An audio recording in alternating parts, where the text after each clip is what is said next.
Theorem 10.9. Theorem 10.9 is based on Theorem 10.8. Very simple, बहुत आसान। अगर आपको 10.8 समझ में आ गया होगा तो 10.9 श्योर समझ में आएगा। ठीक है, तो आइए देखिए 10.9 क्या है। Angles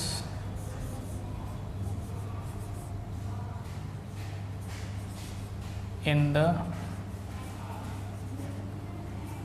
same segment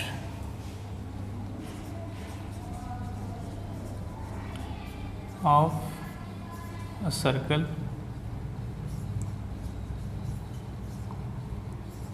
are equal.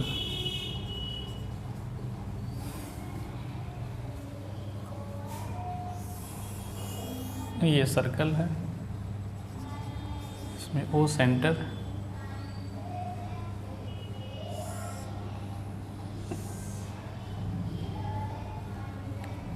अब इस सर्कल को आप देखिए, एक पार्ट ये है, यानी एक सेगमेंट ये है और एक सेगमेंट ये है। ठीक है, ये सेगमेंट ये है। तो इस आर्क की करस्पॉन्डिंग एंगल बन रहा है सेंटर पे, और इसी आर्क के करस्पॉन्डिंग एंगल हम यहाँ पे बना रहे हैं।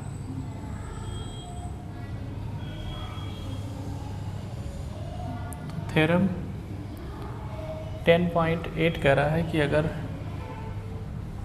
इस एंगल का ये जो एंगल होता है वो हाफ होता है, या हम कहें कि इस एंगल का ये वाला एंगल जो होता है वो डबल होता है। जैसे कि अगर ये 30 डिग्री है तो ये क्या होगा 15 डिग्री, यानी इस एंगल का ये वाला एंगल जो होता है वो डबल होता है, या हम ये कह सकते हैं कि इस एंगल का यहाँ का एंगल हाफ होगा।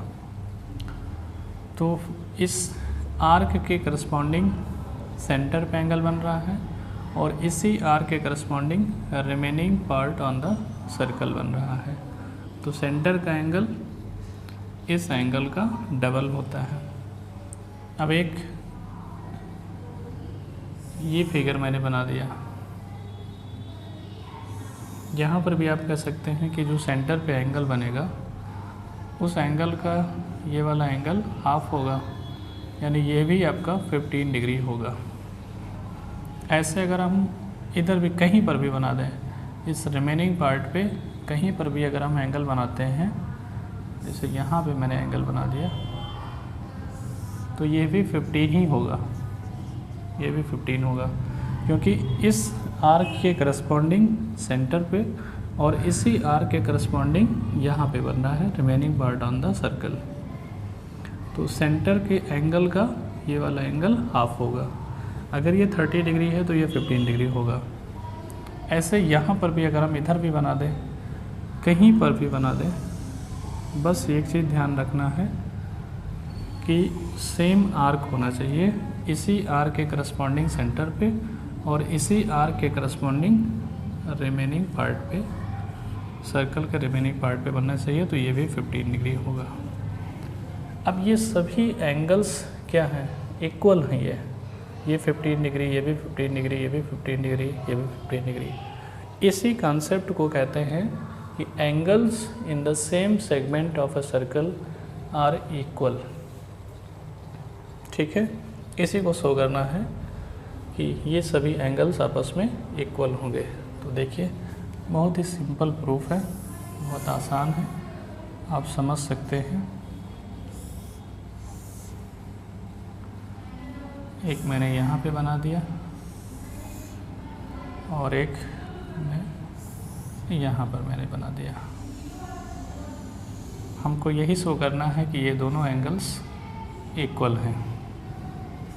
तो अगर हम इसको सपोज कर लेते हैं कि ये एंगल 1 है और ये एंगल 3, और इसको 4 सपोज कर लेते हैं, और इसी यानी सेम आर्क के करस्पॉन्डिंग सेंटर पे, इसी आर्क के करस्पॉन्डिंग यहाँ पे, और इसी आर्क के करस्पॉन्डिंग यहाँ पे। अब थ्योरम 10.8 क्या कह रहा है कि जो एंगल 1 होगा वो डबल ऑफ एंगल 3 ये होगा। और फिर वही 10.8 कॉन्सेप्ट अप्लाई करिए, यानी इस आर्क के करस्पॉन्डिंग सेंटर पे और इसी आर्क के करस्पॉन्डिंग यहाँ पे, तो एंगल यहाँ पे जो होगा ये ट्वाइस ऑफ एंगल 4 बन जाएगा। अब यहाँ पे देखिए कि ये इक्वल है, लेफ्ट हैंड साइड सारे इक्वल, तो twice of angle 3 is equal to twice of angle 4, two cancel, तो angle 3 is equal to angle 4। तो ये बहुत ही छोटा सा प्रूफ था, angle in the same segment of a circle are equal. एक और कोरोलरी, ठीक है,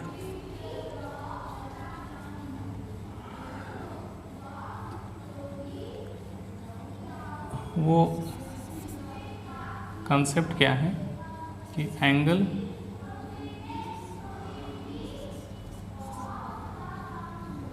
इन a semi circle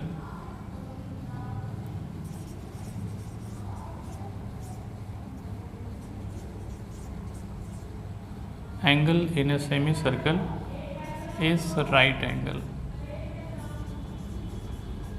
right angle, इसका भी प्रूफ बहुत ही आसान है। ये सेंटर है तो ये रेडियस होगा, वो सॉरी डायमीटर होगा, ए भी डायमीटर है। अब सेमी सर्कल इधर है, सेमी सर्कल इधर है, तो हम यहाँ पे एंगल बना दें, तो ये जो एंगल होगा ये एंगल कहाँ पे है, सेमी सर्कल में है। अब कॉन्सेप्ट वही अप्लाई करिए जो यहाँ पे मैंने अप्लाई किया है कि इस आर्क के करस्पॉन्डिंग सेंटर पे और इसी आर्क के करस्पॉन्डिंग यहाँ पे, ऐसे यहाँ पे देखिए इस आर्क के करस्पॉन्डिंग एंगल बन रहा है सेंटर पे और इसी आर्क के करस्पॉन्डिंग यहाँ पे एंगल बन रहा है, तो इस एंगल का यहाँ वाला हाफ होगा। तो ये एंगल कितना है 180, तो ये होगा 90 डिग्री। इसी को हम कहते हैं कि angle in a semi circle is right angle. ऐसे अगर हम यहाँ पर भी बना दें तो ये एंगल क्या होगा, ये भी राइट एंगल होगा, क्योंकि ये सेमी सर्कल में है, सेमी सर्कल में है। आप ध्यान रखिएगा कि इसको डायमीटर होना चाहिए, जब ए भी डायमीटर होगा तभी सेमी सर्कल इधर होगा, सेमी सर्कल ऊपर होगा, तब जा कर के आपका जो एंगल बनेगा यहाँ पे चाहे यहाँ पे वो 90 डिग्री होगा। ऐसे आप यहाँ पर भी बना सकते हैं। ये एंगल, ये डायमीटर है तो ये जो एंगल होगा 90 डिग्री होगा। Angle in the semi circle is right angle, ठीक है। तो ये दो कॉन्सेप्ट आज मैंने डिस्कस किए कि angle in the same segment of circle are equal, और second concept angle in the semi circle is right angle, ठीक है। तो इसको आप रिवाइज करिए और नेक्स्ट हम सॉल्व करेंगे question. Okay, thank you so much.